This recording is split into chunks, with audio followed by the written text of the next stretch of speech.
passionate. He is a guy who was depressed, in despair. He was angry, and we found our way to each other in our group, and he has found hope and purpose, and he is here to share some of his story with you today. Alex LeBlanc. Please come on up.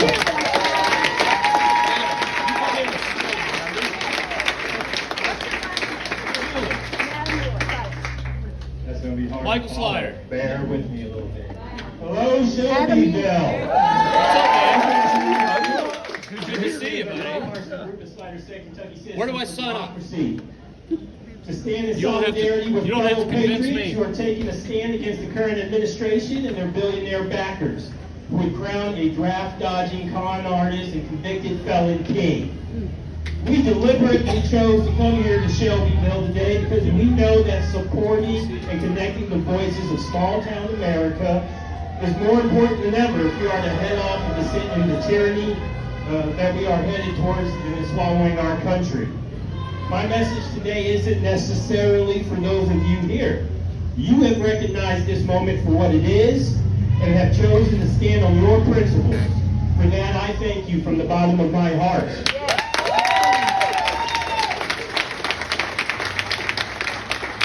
My message today is for those who feel and think like us, but are merely doom-scrolling the news on their better sofa of solitude, or those actively choosing to remain blissfully ignorant, going about their everyday lives as if our country, our constitutional republic, weren't under siege by an unholy alliance between tech billionaires, white Christian nationalists, and a self-serving narcissist.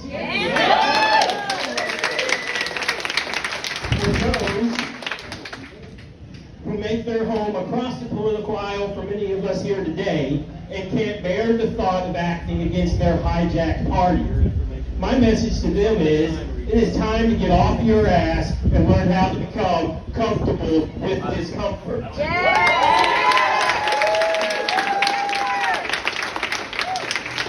The discomfort of confronting your family, friends, and neighbors who continue to support a cult of personality and treading on our Constitution.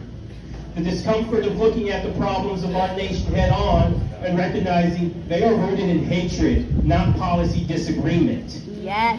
The discomfort of finally putting country over party, speaking out publicly against the insurrection in your political home, and maybe casting a protest vote for the loyal opposition.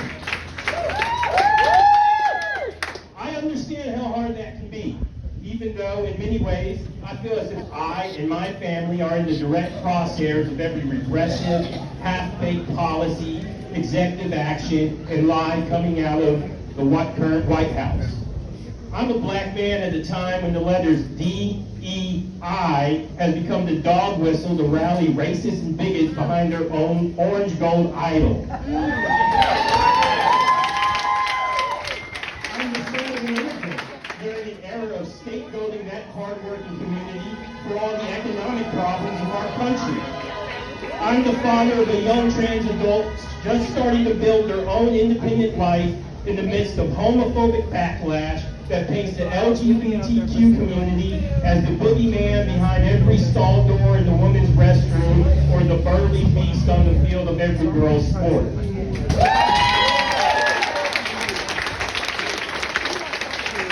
I'm the stepfather of teen girls transitioning into womanhood during the ascendancy of misogynists hiding behind pro-life slogans that manipulate the emotions of our citizens to allow them to rightly control of women's bodies and the erasure of their free will into our laws.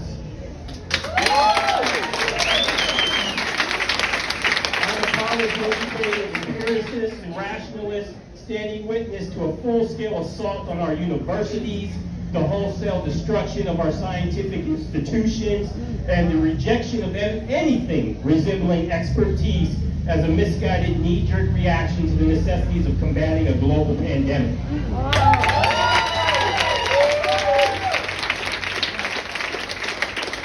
And yet, having said all that, I'm not sure I would be standing here today if the current administration and the MAGA supporters in Congress had tried to do all of this within the framework of our Constitution. Right. The reality of my existence in America has always been uncomfortable, to say the least, and these have always been the political battles of my lifetime. But I've always believed that the Constitution provided the tools for us to continually work towards the formation of a more perfect union.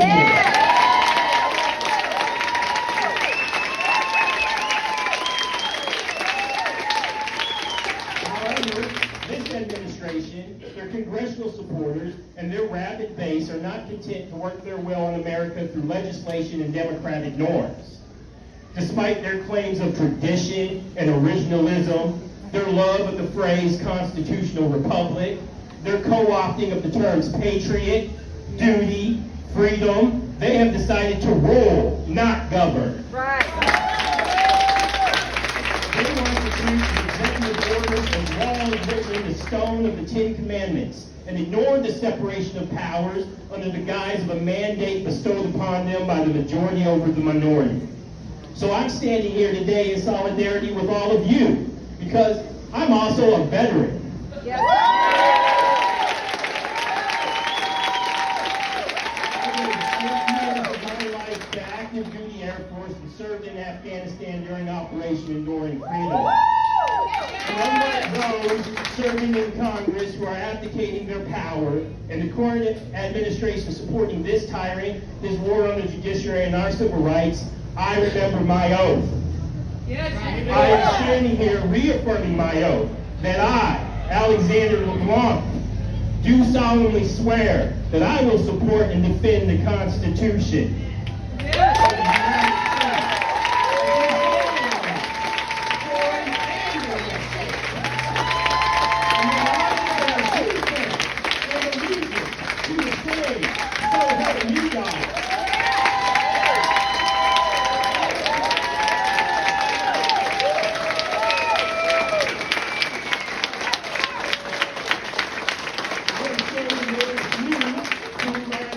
That this is our flag. This is our country, and we too are all patriots.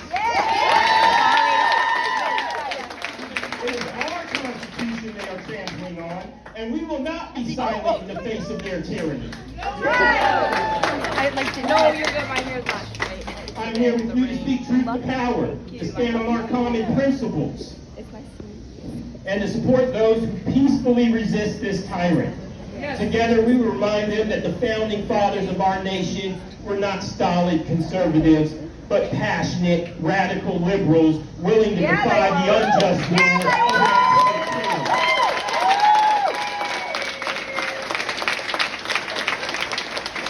We all know what true leadership looks like, and we all know this country is sorely lacking in that department right now. A leader sets the example and has their people's back, instead of ducking responsibility for their actions and sacrificing those under them for political capital and plausible deniability. Personal capital.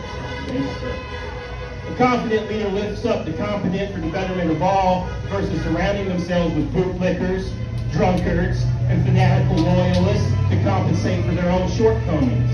A true leader doesn't need to distract from their failures by undermining the authority of a duly elected governor, sending in a federalized National Guard, an active duty Marine to protect a rogue ICE agency, terrorizing marginalized communities just to dominate the news cycle.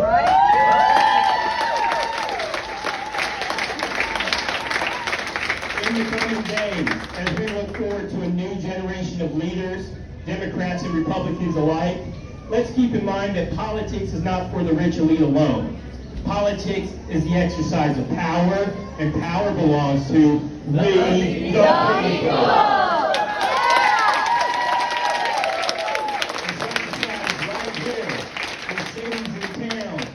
In all 50 states across our great country, by we, the people.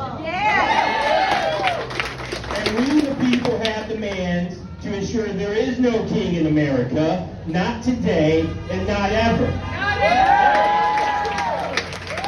We demand no returning of Citizens United, which put corporations above people and made money free speech. so we can slam shut the floodgates that allow unlimited amounts of untraceable cash into our campaign finance system. We're demanding end to partisan gerrymandering, which has been used across the country to divide natural constituencies, to dilute the power of marginalized voters, and to submit one-party rule in far too many states. We demand an end to insider trading by our elected representatives. They have enriched themselves while the American people watched our retirements dwindle, our earning power diminish, and the American dream die. We demand an end to corporate welfare through tax-funded subsidies. No more bailouts for companies run by reckless CEOs. If the richest country to ever exist cannot afford to feed every child in its schools, then we can't afford to throw money at companies too big to fail, while they engage in shady practices around the globe to monopolize entire sectors of our economy.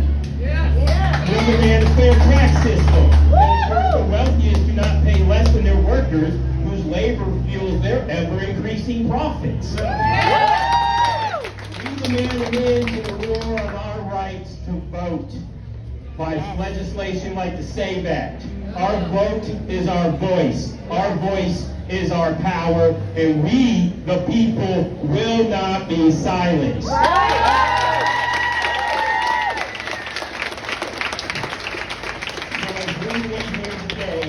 Let's challenge ourselves to continue engaging with the doom scrollers, the blissfully ignorant, and those left behind by their hijacked party, to encourage them to become comfortable with discomfort, to find their power, to add their voice to ours, so that the voice of our peaceful resistance swells until it can no longer be ignored, and our demands and our will becomes law, as we move one step closer to the promise proclaimed by the founders of our nation of a more perfect union. Let's go.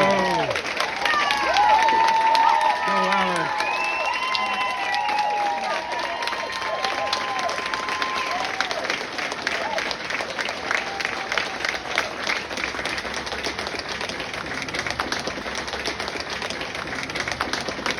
So maybe I'll yell and use my command voice. Oh, that's the point of all this. I think it went out when you yelled it. Maybe I broke it. You might have broken it. Get that megaphone. Get the megaphone. Yeah, make a megaphone. Talking to the... Can you hear it now? Straight in. So the point of all this, I'm going to tell you this, is we're not scary. I've served my country, and I still serve now. I'm an old captain in the reserve. And most of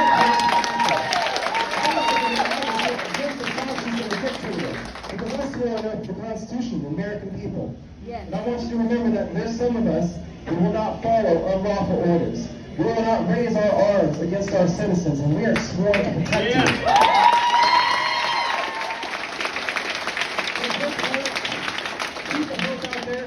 Not everybody's on their side. Thank you very much. Yeah.